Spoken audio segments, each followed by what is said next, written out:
I would call it, professional friendly environment there at the Ritz, and you guys, hung around backstage. You talked with all the guys, got a lot of good feedback. It shows. You guys are passionate about what you do when it comes through. Good. Yeah. That's how we feel. When we walk into these situations, it's always like, me and Danny talking like, I don't necessarily want to be a wrestler, but I don't mind hanging out with these guys on the weekend, and then we go home and and relax on the couch. Yeah, exactly. Get a couple of good stories. Well, and it's funny because we're like, honey, right? Exactly. Yeah, so we've got a buddy of ours, Jeremiah, that he's with HellYeahDetroit.com, and he wants to get a couple of his Cub reporters in to Truth Martini runs a wrestling school, and he wants to get them basically put through an entire day of hell at the wrestling school. Camp. Oh yeah. How old are they? They're like early 20s. Okay. So yeah, they'll have a good time with it, but it'll still destroy them. That's the one. It's the one thing I've learned about these guys is it may be scripted, but it is certainly not fake. Yeah. They did a. I was telling you about the thing they did at Comic-Con where, Truth did about like an hour and a half seminar. And these, the guys that were doing the backyard wrestling were there, and some of our buddies that were like all into it and in fairly good shape were there. And it destroyed them. Like they thought they were going to die after 20 minutes, and they were like all gung ho, and it was ridiculous. And you start to kind of learn why. And that was really, some of the great stuff about the footage that you guys put together is. So probably one of the best comments I got from the guys as we were shooting around was, "Oh my God, we look like real wrestlers." We look like real video guys. Yeah, right. Exactly. Yeah. Nice. So yeah, go ahead. I was going to say, where's your production studio? Like, are you doing this out of your home? Do you have some sort of office somewhere, co-working? What do you do? We work out of our homes. Like everything is mobile these days. Where we have laptops and everything. But we also work out of a studio in Sterling Heights. Yep. It's called Bob Williams Studio. He's become a partner of ours. It's like is that something that you rent, or how does that work? Actually, it's kind of a handshake deal. I've been bringing people in to rent the studio for things that we're shooting, and. It's just we're kind of helping each other out. And again, he said, I just like you guys here. It's fun. There's activity. There's things to do. And we're working out of there. It's a great studio. He's pulling 4 cars in there tomorrow, so it's huge. Wow. So it's like a whole soundstage kind of thing. Yeah, I was going to say, it must be pretty big. Oh, yeah, it's huge. It's nice. Nice cove. So... Very cool. And it's good to be in Detroit and have the ability to put 4 to 6 cars in your studio. I'm sure that makes photo shoots and that kind of stuff a little bit easier. Outside of the elements. Hey, we're talking about bringing the wrestlers in there. That's where we're going to bring the guys. So. Yeah, looking to bring them out there on Friday. That should be really cool. Yeah. So what's next? Are you guys looking to, I know, a friend of a friend was saying something about, I think our, company wants to shoot a, Christmas video and that. Is that the kind of stuff you're looking to get into, or would that be the necessary evil that pays the bills to, let you do the stuff you want to do? Can we get them to do this is IT and the D, this is what we do? We need to talk during a break. Yes, that sounds all right. Yeah. And the holiday thing might be, it pays the bills. That's good. But I think the one thing that we decided we're not going to do anybody's wedding. Nice. Yeah, you don't want to be the wedding videographer. Yeah, unless my kids are really super skinny and hungry. You're living in a tent somewhere. Yeah, we'll do a wedding. Yeah, right. But other than that, it's pretty open. Like we said, as long as we're having fun, it's fun. If it's a good idea, it's a good holiday video, something like that, I think we'd be cool to do. What do you think? Yeah, for sure. Well, and there is still a lot of stuff going on out here. Do you guys pick up, spec work or anything like that when, when there is no spec work. Well, or, or crew work, when there is, Transformers 4, filmed here, at the Russell, and there was stuff going on. Do you guys, I have no idea how that industry works. Do you guys get hooked into that? Neither do I. That's a totally different industry, but yeah. Well, but do you catch wind of that? Is there a industry network that? I have friends that do work for big productions like that, and it's a totally different game, basically. Right. Usually those guys are all kind of their own network, and then, we're more of just a freelance group that, we're not going to be shooting Transformers. Right. What I'm going to be doing is, I'm going to be handing out, papers and copying things and getting lunches. Yeah, exactly. Right. Here's your donuts, sir. Yeah, right. So I think that's the thing. We'd rather shoot a holiday party than take out the garbage for the Transformer guys. Yeah, yep, absolutely. So, and like, because one of the things I saw is, there are those still, even though it's not as big out here now, there's a lot of, like film competitions and, like little, like short film segment, kind of competitions that are coming around. Like I know the Michigan, the Michigan beer film, premieres, Thursday night over at the Fillmore. There's a lot of little stuff like that going on. So you were saying like documentaries, is that the kind of thing you're looking to hook into and maybe do and make a run at? Yeah, absolutely. And that's kind of, in the back of our head, we haven't really talked about this out loud, but the XICW thing, like that could turn into something. And we're that's why we're shooting the guys at the studio and everything like that to see if this could be something more. Mm-hmm. That's a great possibility. We have some connections with documentary filmmakers and distributors. Yep. And, we were kind of hoping to shoot something, put together a teaser, and see if maybe we can get somebody to see if there's a bite. Yep. Yeah. I'm also, I have this pet project for the last, 3 years. But I've been doing a documentary about a Rocky Balboa impersonator. Okay. His name is Mike Kunda. He lives in Philadelphia. So that's pretty much shot. And since, Danny and I are on our own, in between jobs, we've been starting to edit this thing. And it's everyone's staring at me. So if this wrestling thing becomes a good thing, so how does that scale? So it's just you guys, right? Just the two of you. Yep. Like in the web design industry, like in our world, a project could be 1 week, 1 day, or it could be 3 months or 6 months, depending on size, scope, whatever. So how does that translate to your industry in your world for a typical, like the thing you did for the wrestling thing? That was a 30-second spot, right? You were at the event.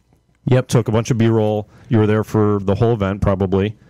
And how long did it take you guys, start to finish? Is that a typical project? Is that, a week's worth of work? Or you guys had 2 days worth of filming, and then we met, and then 2 days later, after we met, you hit me with the rough edit, and I was like, holy crap, that. Right. So, but you were, is that something that is common, or is that like, you're like, we're just going to hammer this out? That was pretty lucky because Danny actually was doing some work in between. Go ahead and, Yeah, well, I was doing work in between that, and then whenever I could, I would just start collecting wrestling footage because it was more of a passion project, Got it. And so I thought, I'm going to find a good Mozart track. I'm going to put wrestling to it, and I got to, find the best clips. It's like Sheldon. I'm in the zone. Right. Don't bother. Yeah. Right. He had a hoodie on. Yeah, right. Hunched over the keyboard. Yeah, he's plugged in. Mm-hmm. Yeah, flash t-shirt, no hoodie, right. Yeah. So when you brought up I think when Dave brought up doing the spot, we kind of looked at each other, and I already knew, like, oh, Danny's going to crank this out overnight. I thought for sure he was going to go home that night and finish. Yeah,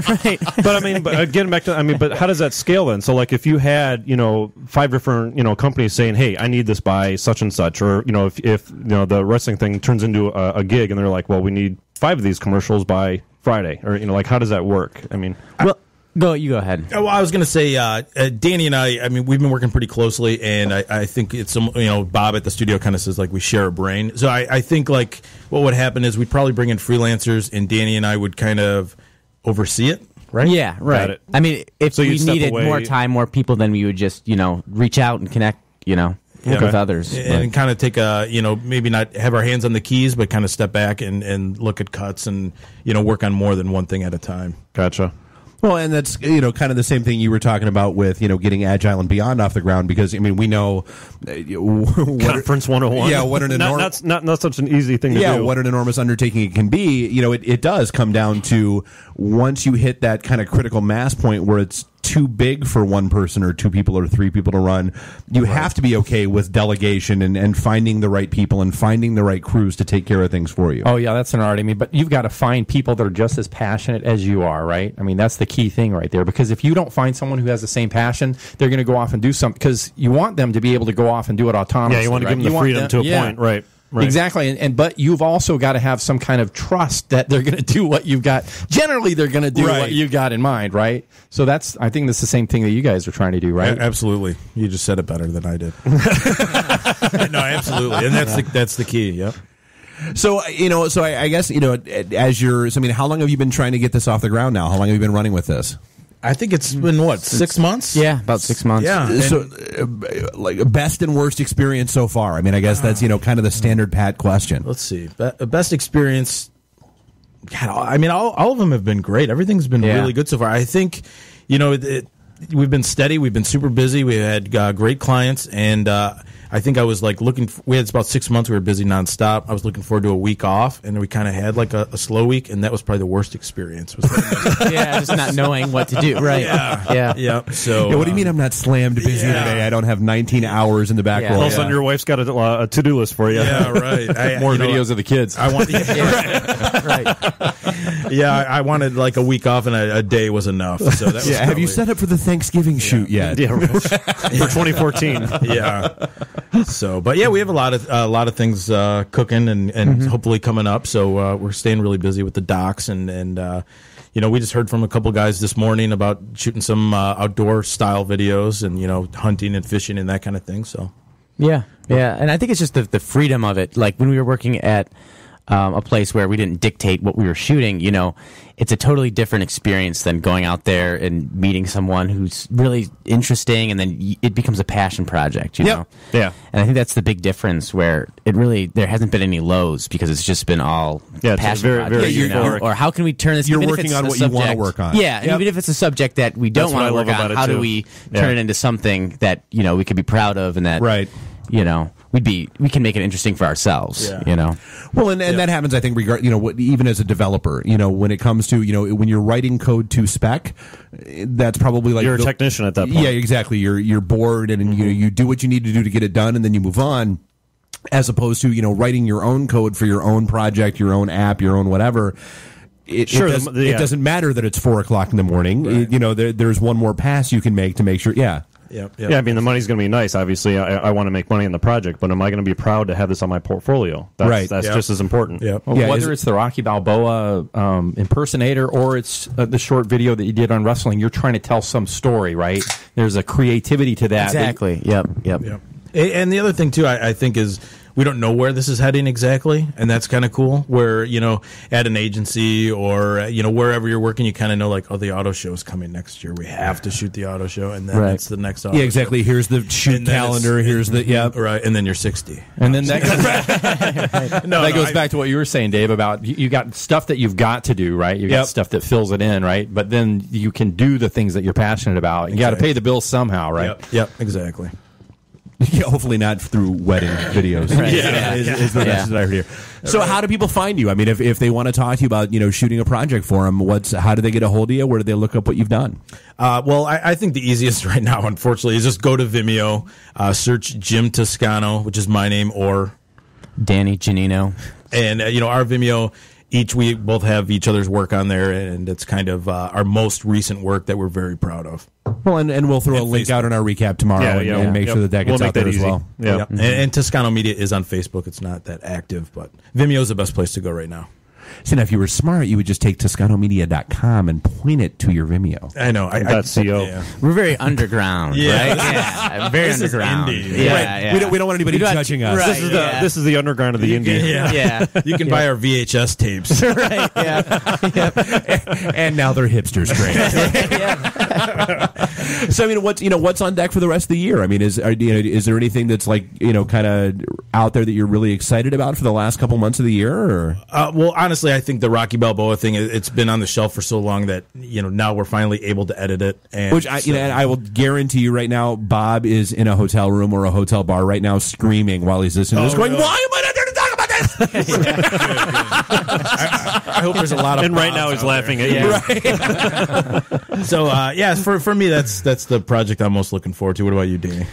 I've got a couple abstract bar mitzvah videos that I'm looking forward to producing. So. Abstract bar mitzvah videos. I'm kidding. I was going to say that sounds like a standard line you're going to throw out there. Yeah. With a Catholic slant. Yeah, right. Yeah.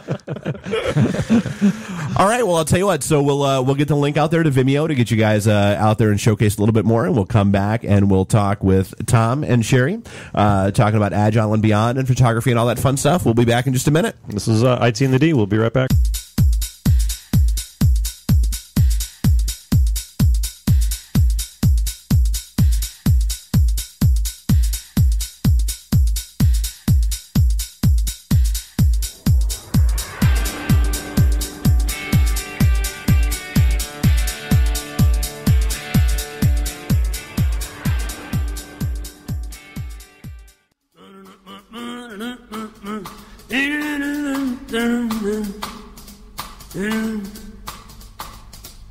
phenomena.